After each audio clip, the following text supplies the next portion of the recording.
UTC Radio abre los micrófonos al actor de la noticia. Idea y palabra. Espacio para dialogar con nuestro invitado.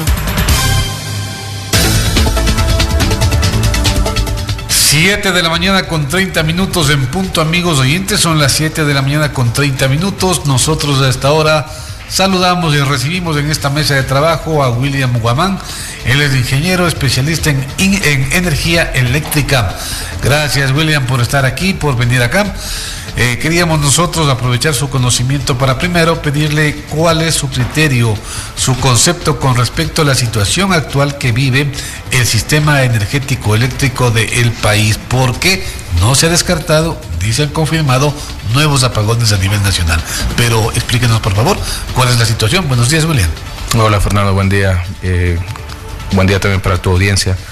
Bueno, respecto al problema energético, es algo que ya se viene arrastrando desde finales del año 2022, en que se ha visto lamentablemente la mala planificación en el sistema eléctrico, los resultados de esta mala planificación que a partir del año 2023 y ahora en el 2024 pues han suscitado apagones. Entonces, en ocasiones anteriores yo he comentado respecto al que el tema de la crisis energética no es algo momentáneo, no es algo que va a durar un mes, 2 meses, ni siquiera un año, diría yo, porque la planificación implica que se cumplan ciertos plazos respecto a la construcción de nueva infraestructura eléctrica, y esta infraestructura eléctrica, al no haberse cumplido en esos plazos, pues evidentemente hace que los gobiernos, o en este caso los ministros que están a cargo de la cartera energética, tengan que tomar decisiones improvisadas, como las que se están tomando, lo que se han estado tomando durante los últimos meses, para intentar solucionar el problema de manera momentánea, pero no es una solución en el largo plazo. Entonces, la crisis energética nos va a suscitar apagones cada 6 meses mientras no se tomen decisiones de largo plazo. Y esas decisiones no se han asumido, no se han tomado. Es decir, no se está construyendo ni haciendo nada para tratar de solucionar a un futuro mediano el problema que tenemos. Diría que en el corto plazo, en los últimos 3 o 4 meses se han tomado algunas decisiones que, hay que decirlo, han sido importantes. ¿Cuáles? Como por ejemplo recuperar el parque térmico. Se ha hecho un trabajo respecto a repotenciar y a construir nuevos generadores que repotencien, valga la redundancia, las centrales térmicas existentes. Esto se ha dado en Quevedo, en Salitral, por ejemplo, donde había algunos generadores térmicos que estaban fuera de servicio, y durante los últimos meses sí que se les ha dado mantenimiento o se ha incorporado reemplazos, repuestos para poder solventar. Sin embargo, no es suficiente. Estamos hablando de que esto sumará aproximadamente unos 300 megavatios al final del mes de agosto, y no sería suficiente. De ahí que el gobierno está pensando, bueno, de hecho está ejecutando ya un proceso para adquisición de un barco generador, ¿no? Conocida como barcaza por algunos. Antes de llegar al barco generador, y hablando de esas decisiones que se están tomando, si no todas las adecuadas, por lo menos unas básicas, ¿cuáles otras deberían tomarse? ¿Cuál sería el consejo que el técnico le da al gobierno para que empiece a trabajar de manera más acelerada en estos resultados? Hay que construir una nueva central, hay que, no sé, pues yo no soy el técnico, pero ¿qué es lo que hay que hacer? Sí, efectivamente hay que construir varias centrales nuevas que están ya planteadas en el Plan Maestro de Electricidad, donde se habla de Paute Cardenillo, por ejemplo, se habla de Santiago 1 y Santiago 2, que están en el oriente ecuatoriano, y se habla de muchos otros proyectos que podrían solucionar de cierta manera el problema que tenemos. También hay que pensar en la introducción de fuentes de energías renovables. Ya se aprobó una ley que promueve este tipo de tecnologías, como la ley de competitividad energética. Pues no sirve de nada que esté la ley si no existen los mecanismos que permitan promocionar para que la gente invierta en estas tecnologías. Entonces, y también hay que trabajar en eficiencia energética, hay que reducir el consumo, porque lamentablemente el sector industrial a nivel nacional consume mucha energía y es poco eficiente. Entonces se puede hacer un balance entre esas cosas, pero todo eso es política energética, son decisiones que se deben tomar. Yo creería que lo más importante ahora es buscar los fondos que permitan realizar las inversiones en las centrales de generación hidroeléctricas que ya están planificadas. Ahora, tenemos el problema entonces, ya no se están tomando las decisiones correctas o todas las decisiones, algo se está haciendo. ¿Habrá apagones? Considero que sí. ¿Sí? Considero que van a haber apagones. Dentro de un margen de, como dicen los encuestadores, no, del 100%, ¿cuál sería el porcentaje que usted diga que se pueden dar los apagones? Yo diría que más del 50%, porque la capacidad que se ha añadido no es suficiente para cubrir la demanda, y si es que las previsiones se dan en el mes de agosto, septiembre, nuevamente tendremos inconvenientes con la disponibilidad de recurso hídrico y por tanto pues habrán cortes de energía. Perfecto. Una vez que hemos ido avanzando en estos antecedentes, ¿qué es lo que pasa con la provisión de energía desde Colombia? Entiendo yo que también algo se podría trabajar o tramitar con el Perú. ¿Esto se está dando? ¿Hay esta posibilidad? Sí, o sea, con Colombia y con Perú tenemos interconexiones que permiten que exista transferencia de energía, ¿no? entre estos dos países, pero también depende mucho de la situación hidrológica que tengan en ese mes, en el mes de agosto y septiembre. Se espera que en Colombia también en el mes de septiembre nuevamente haya indisponibilidad de recurso hídrico y seguramente pues habrá una limitada importación. O sea, digamos que por más que exista la infraestructura para que Colombia nos transfiera gran cantidad de energía, si Colombia tiene problemas, claro que efectivamente no nos lo van a dar. Por supuesto, o si tienen, ellos deben consumir lo que tienen, pues, ¿no es cierto? Exacto, tienen que priorizar. Ya. Una vez que hemos ido evacuando estas posibilidades, ¿qué pasa con la barcaza? ¿Qué es una barcaza primero, ingeniero? ¿Cómo tenemos que entender? ¿Es un barco en donde se genera, se produce energía con las olas del mar? ¿Cómo es la cosa? Sí, bueno, hace un par de décadas se hablaba de barcaza en términos un poco despectivos, porque se hablaba de básicamente gabarras con generadores que se instalaban con la finalidad de elevar los precios de generación para ciertos personajes malamente recordados en el aspecto político, que tenían intereses en ese tipo de centrales, ¿no? Ahora el término barcaza creo que no es muy apropiado para lo que se está adquiriendo, es más bien un barco generador. Este barco generador, la característica que tiene es que es un barco que era de carga. Originalmente su función era transportar de un sitio a otro contenedores, ¿no? Entonces, luego de que ha pasado un tiempo, digamos, de vida, ese barco se repotencia, se quita toda la infraestructura para transporte y se lo utiliza para montar sobre el barco una central de generación. Entonces es una central móvil y es una central de tipo térmica. No funciona con otro tipo de energía, sino que es básicamente tener un generador térmico que funciona con combustible. En este caso puede ser diésel o puede ser búnker, que es lo que nosotros tenemos aquí en Ecuador. Y básicamente se ancla en alta mar a una determinada distancia de la zona donde tengamos capacidad de transmisión, y bueno, básicamente cumple su función durante un periodo determinado y puede llevarse a otro país. El negocio de ellos es instalarse en una playa, suministrar energía durante el tiempo que dure el contrato y luego buscar pues otro cliente, así como funciona. Ya. Si es que se consigue el aporte de este barco generador, ¿cuánto sería lo que este puede dar? ¿Cuál sería el costo? ¿Y cuáles son las condiciones del país como para recibir el aporte?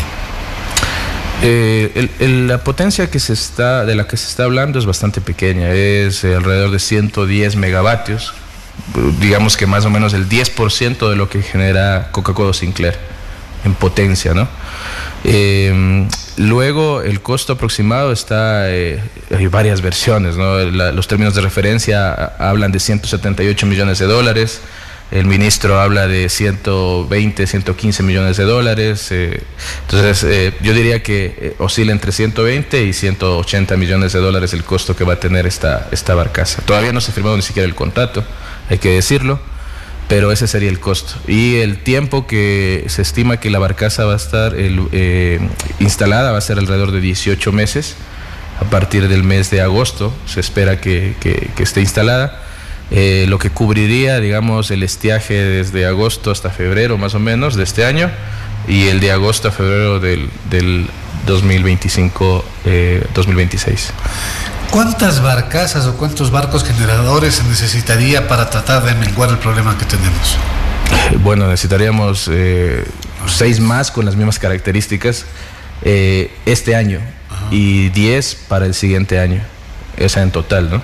Ajá. O sea, estamos hablando de cerca de 1.000 megavatios. No, además de $500 millones, $600 millones. Serían 2.000 millones de dólares si pusiéramos las 10 barcazas del próximo año.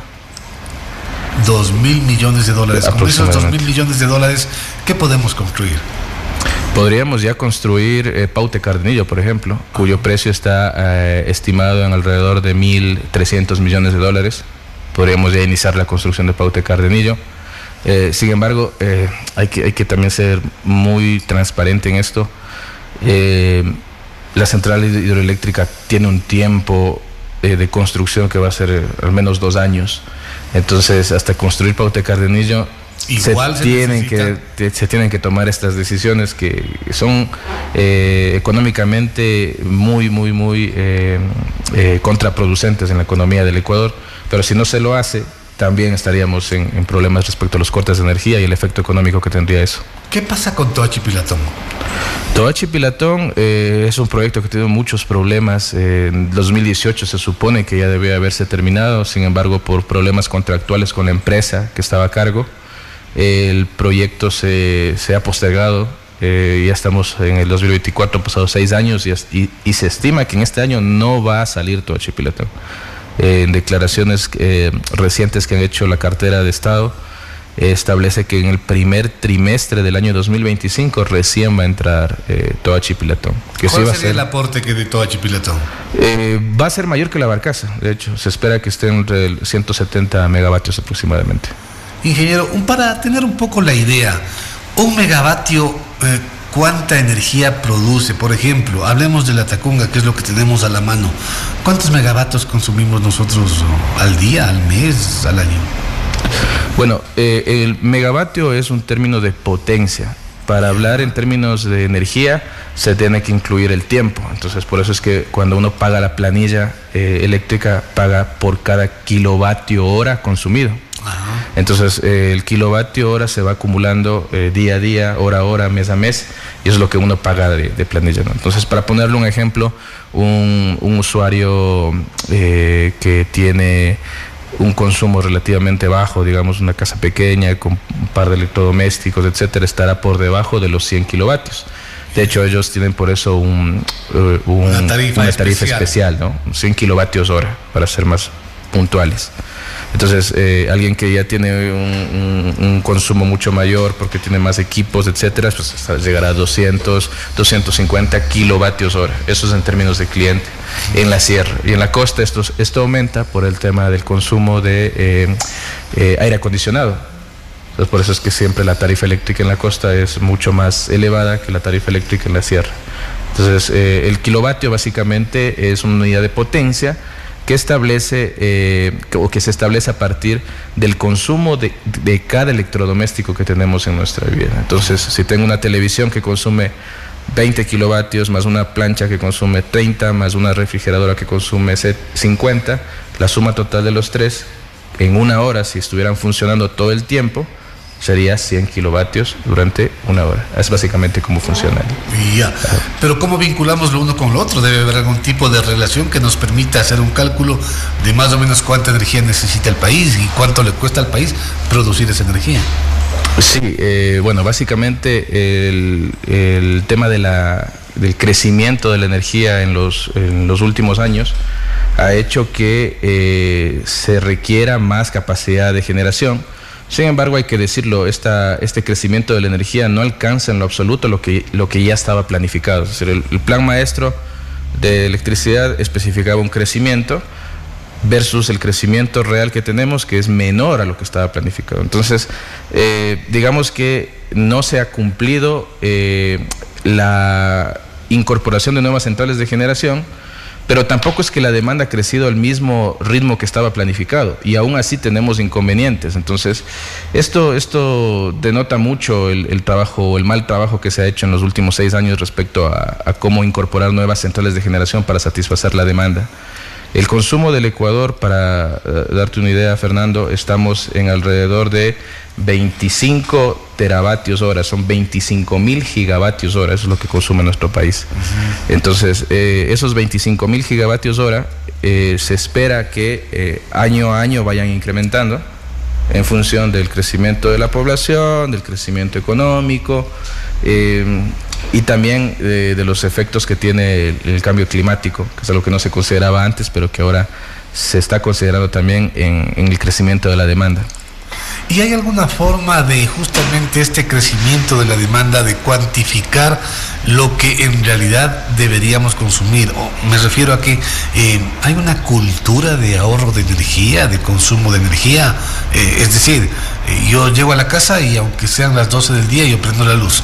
Y voy prendiendo la luz por donde voy pasando en la casa. Llegamos a la oficina y aunque haya luz del sol, vamos prendiendo la luz para tener prendida la luz. ¿Cómo se concibe eso? ¿Se puede decir una cultura de consumo de energía? ¿Deberíamos tener esa cultura? Deberíamos hacerlo porque es parte del desarrollo. Hablar de desarrollo no solamente es hablar de industrialización, de incremento en el presupuesto para educación, etcétera, sino también en tema energético, más aún en el contexto en el que vivimos. De hecho, te cuento que los países europeos desarrollados normalmente llegan a un punto en el cual el consumo de energía o se estabiliza o incluso se reduce ligeramente, porque llega un punto en que existe la conciencia social, la conciencia energética respecto a reducir el consumo y a introducir más fuentes de energía limpias como la fotovoltaica o eólica.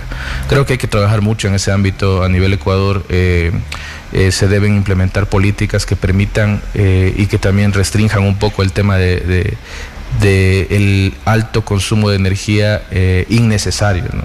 Seamos claros, eso sí, en que se pueden implementar políticas, pero hay que saber dónde atacar, ¿no? Entonces hay algunos proyectos que se pueden implementar. Por ejemplo, podríamos hablar de el uso eficiente de motores eléctricos en el sector industrial. O sea, hacer un cambio en la infraestructura eléctrica, sobre todo lo que es motores y maquinaria industrial, para que cumplan ciertos estándares internacionales respecto al consumo, respecto a la eficiencia. Hace unos años hubo un proyecto de reemplazar las neveras que teníamos en nuestros hogares por neveras mucho más eficientes. Entonces, si tú recuerdas, Fernando, esas neveras tenían una etiqueta que decía A, B, C, D, etcétera, y eso daba cuentas de la eficiencia que tenía. Entonces, tú tenías una nevera nueva que hacía el mismo trabajo que la nevera anterior, pero consumía menos energía. Esa es la transición que se debe hacer, no solamente en tema de neveras, sino en tema de industria y en tema incluso de sistemas de iluminación. Dos cositas al margen, no que uno pregunta por la ignorancia, pero que algo ha visto. Se hizo aquí una reunión de veces que se puede aplicar energía atómica. Hay países en donde se soluciona el problema energético con energía atómica. No sé si estoy hablando algún disparate, por favor, corríjame usted que es el experto. ¿Y qué pasa? Ecuador está rodeado de volcanes y nos acordamos de los volcanes solamente cuando vamos o tenemos que tomar las precauciones necesarias para que en un proceso de erupción no desaparezca todo. ¿Por qué no aprovechar esa energía que tenemos aquí regada en los volcanes? ¿Por qué no aprovecharlo? Porque económicamente resulta más rentable aprovechar el agua que tenemos. Es básicamente una cuestión, digamos, económica. El potencial existe, pero es muy bajo. Y lo otro, bueno, el tema atómico yo lo descartaría por completo porque nosotros no somos productores de uranio, por ejemplo. Nosotros tendríamos que importar ese combustible para poder producirlo acá a nivel de energía, ¿no? Entonces, digamos que cada país tiene sus características geográficas y su disponibilidad de recursos y hay que aprovecharlos, ¿no? Claro. Pero la energía atómica sí es una alternativa. De hecho, es una alternativa que se ha potenciado bastante en los últimos años porque si se maneja correctamente, no es altamente contaminante. O sea, respecto al diésel, respecto al fuel oil, respecto al gas, es incluso menor el impacto ambiental que tiene en cuanto a producción. Francia, por ejemplo, el 70% de producción de energía de Francia está relacionada con energía nuclear. Pero lamentablemente aquí en Ecuador no tenemos ese recurso. Tenemos otros, como la energía hidroeléctrica, tenemos petróleo, hay que usar ese petróleo, al menos hasta salir del bache, ¿no? Ajá. ¿Qué pasa con la energía esta que produce el viento, que entiendo yo había ya algunos proyectos que se estaban trabajando? Sí, esa es la energía eólica, ¿no? y sí, entraron algunos proyectos, entró Huascachaca recientemente, antes de eso estuvo Villonaco, y hay una planificación para poder expandir Villonaco, un Villonaco 2. Sin embargo, es muy pequeña la potencia que estos proyectos tienen. Estamos hablando de 50, 70, 100 megavatios. O sea, son proyectos que alcanzarán como máximo la potencia del barco generador que se está contratando. Uh-huh. Digamos que las potencias grandes en realidad están en las centrales térmicas y sobre todo en las hidroeléctricas. Ajá. Regresando a la barcaza, ¿cuál sería un plan, si es que puede haber para utilizarlas, para que lleguen, para ponerlas en acción? Y tendría que ser un plan, no sé, temporal, ¿no es cierto? Pero ¿cómo cree usted que podría planificarse el uso de estas barcazas o de estos barcos generadores? Porque aparentemente es necesario, pues, ¿no? Sí, bueno, te cuento, Fernando, que recientemente hice un estudio respecto a diferentes escenarios que incluyen la planificación desde el 2025 hasta el 2030, serán los próximos 5 años, relacionado con una hipótesis 1 en la cual primero nos expandimos solamente con gas y con fuel oil, que es búnker, ¿no? Una hipótesis 2 en la cual nos expandimos con gas y con renovables, como la solar y la eólica, y otra hipótesis en la cual nos expandimos solamente con renovables, o sea, eólica y solar. La conclusión a la que llego en este trabajo es que hacerlo solo con renovables es en el corto plazo muy costoso, es el escenario más costoso de todos. El otro escenario, expandirnos con gas y fuel oil, resulta mucho más rentable en el corto plazo, pero sin embargo, desde el punto de vista de largo plazo operativo, puede resultar en desmedro de la generación hidroeléctrica. Entonces, un balance que he encontrado, que considero que sería apropiado, es introducir gas en Ecuador. Tenemos un vecino que tiene gran cantidad de disponibilidad de gas, que es Perú. Entonces, si nosotros potenciamos la introducción de gas en el Ecuador y empezamos a generar con gas en la zona sur, sobre todo de Ecuador, creo que podríamos en el mediano plazo, porque una central de gas, construirla tarda 6 meses a 1 año aproximadamente, es rápido, relativamente rápido, y creo que se puede solventar. Ahora, esa sería una alternativa que ya se debe planificar a partir del año 2025, porque durante el año 2024 prácticamente deberíamos considerar estas medidas emergentes que se han tomado como la solución, y ya trabajar en lo que sería el año 2025. Paralelamente, pero no es cierto. Exactamente. O sea, mientras traemos las barcazas, y hay que pensar en estas terminales de gas y las otras, lo que tenemos pendiente. Exactamente, es que hay que hacerlo urgente, porque si no le va a pasar lo mismo que ahora le está pasando al Ministerio de Electricidad, que es que una solución más barata hubiese sido comprar el barco generador, en lugar de alquilarlo, porque estamos alquilando por 18 meses. O sea, comprarlo, hubiese costado aproximadamente 120 millones. Y lo estamos alquilando en 180, 160. Entonces, claro, además de eso, nos tocaba construir un terminal aeropuertuario y también poner gente ahí para que opere, ¿no? Pero en realidad, hacer la compra nos salía más barato. ¿Cuál es el problema? Que al hacer la compra nos hubiese tocado también construir el muelle para que podamos hacer el trabajo de calar, se le dice, al barco, y luego que está disponible, pues ya conectarnos al sistema eléctrico. Pero construir todo eso nos tomaba unos 8 meses aproximadamente. Como no hay tiempo, lo que les tocó hacer es hacerlo más rápido, que es traer algo que ya tiene su propio sistema de anclaje. Con eso no tienen que construir un terminal portuario, y ha sido una medida, digamos, emergente sobre la marcha, pero con esta experiencia ya se debería estar tomando decisiones. Pero la barcaza viene porque viene. Viene porque se la necesita. O sea, no hay forma en el corto plazo. Estamos a 1 mes ya de que se produzca, que menos de 15 días de que empiecen los primeros eventos de reducción del recurso hídrico. Ya, entiendo yo que el contrato con esta barcaza o este barco generador es un contrato que se denomina llave en mano, ¿no? Es decir, ex profeso. Se contrató con esa empresa. Durante los últimos meses el sector eléctrico estaba en emergencia. Como bien sabemos, un decreto de emergencia permite que se hagan contratos directos. A dedo, a dedo, mal llamado. Ajá. Entonces, estos contratos directos permiten que el ministerio pueda hacer ese tipo de contrataciones. Ahora, lo que ha dicho la cartera de Estado es que el contrato no es directo, sino que se ha hecho una licitación, y que había inicialmente 17 oferentes y que luego se bajaron a 2 y finalmente quedó el que ahora está ya en Panamá, ¿no? Que preveía sospechosamente antes de que se dé todo este trámite ya estaba la barcaza rumbo al Ecuador, ¿no? Ya estaba rumbo al Ecuador antes de que incluso se abra la licitación, que salió el 21 de junio. Entonces se habla de que días antes, una semana antes, este barco ya estaba rumbo a Ecuador, está actualmente en Panamá. Y también sospechosamente es el único que cumple con los requisitos que tiene estos términos de referencia, ¿no? Que tenga su propio sistema de anclaje. Ajá.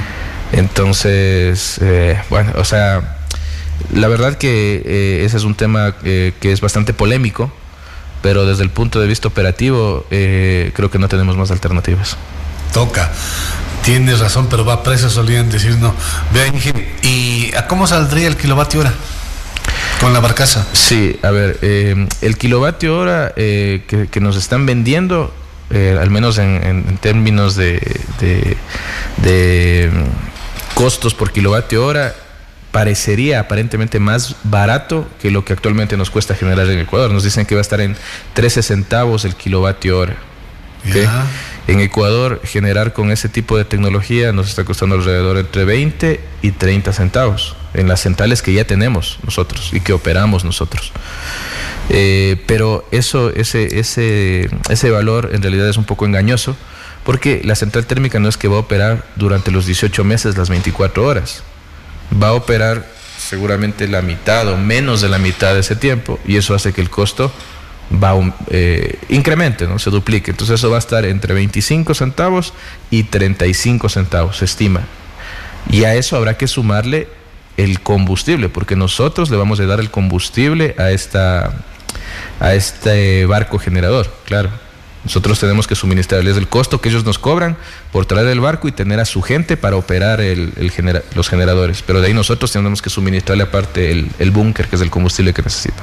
O sea, ingeniero, ¿todo eso está ya incluido en el precio? Es decir, por 180, 160 millones la barcaza viene, se parquea frente a Guayaquil, se conectan los cables y produce 110 megavatios, ajá. 110 megavatios y entrega al sistema interconectado, ¿no es cierto? Y por eso pagamos nosotros la cantidad que se entiende. O es que pagamos una parte, después ponemos el búnker y después ponemos el resto de cosas. Sí, o sea, lo que nosotros pagamos de esos 180 o 150 millones va a ser exclusivamente porque el barco llegue y se parquea al frente. Y se parquea al frente, o sea, nada más. Como cuando usted alquila un carro, cuando se va de viaje y usted alquila un carro. Exacto. Paga por el vehículo, pero usted pone la gasolina. Usted pone la gasolina y pone el chofer. Exactamente. Y pone los pasajeros. En nuestro caso, el chofer no, porque el chofer sí está incluido, digamos. Ellos, los que operan el generador. Lo que sí nos toca costear a nosotros es el combustible para que funcione esa central y la interconexión eléctrica, es decir, esa línea que va a permitir conectar el barco con la subestación que es más cercana, que es en este caso Las Esclusas. ¿Y cuánto cuesta la colocación de esa línea de transmisión? Va a estar aproximadamente por debajo de los $800,000 más o menos. O sea, $1 milloncito más. $1 millón más, claro. ¿Qué nos va a costar eso? 7:59 a.m. Qué lástima que cada vez que viene usted, ingeniero, topamos estos temas que son muy interesantes, pero que nos causan dolor, William, porque vemos cómo la plata se va, ¿no? Como si no hiciese falta para otras cosas. De todas maneras, le agradecemos por su presencia. Usted siempre tan gentil en atender estas invitaciones y en explicarnos qué es lo que sucede en el sistema eléctrico y en explicarlo así, no de manera tan directa, tan frontal, tan técnica además. 8 en punto de la mañana, amigos oyentes. Nosotros queremos agradecerle por su sintonía. No deje de estar en compañía de UTC Radio, porque aquí tenemos la mejor programación. Agradecemos también a nuestros compañeros Carlos Naranjo y Elian Mendoza, quien nos visita ahora a los tiempos, ¿no? Les agradecemos por hacer posible que este noticiero llegue hasta ustedes.